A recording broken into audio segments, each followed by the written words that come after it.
తెలంగాణలో ఉన్నటువంటి రైతులందరినీ రాజులు చేయాలి అనేటటువంటి ఉద్దేశంతోనే రాష్ట్ర ముఖ్యమంత్రి రేవంత్ రెడ్డి గారు అహోరాత్రులు కృషి చేస్తున్నారు. అందులో భాగంగానే రాష్ట్ర వ్యాప్తంగా ఉన్నటువంటి రైతన్నలకు అందరికీ ఈ ప్రజాప్రభుత్వం 6,000 రూపాయల రైతు భరోసా పథకానికి సంబంధించినటువంటి నిధుల్ని కూడా విడుదల చేయడం జరిగింది. అదేవిధంగా కొంతమంది ప్రతిపక్ష నాయకులకు చిల్లర మల్లర నాయకులు పనిబాట లేక వడ్ల కొనుగోలు మీద కూడా రాజకీయం చేసే ప్రయత్నం చేస్తున్నారు. మీరు ఎన్ని కుట్రలు చేసినా కుతంత్రాలు చేసినా ఈ ప్రజాప్రభుత్వము రాష్ట్ర వ్యాప్తంగా పండినటువంటి ప్రతి గింజని ఈ రాష్ట్ర ప్రభుత్వం కొంటుంది.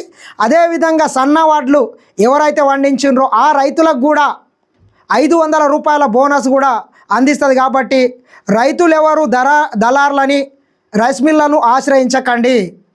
ఈ ప్రభుత్వం ప్రతి గింజ కొంటుంది.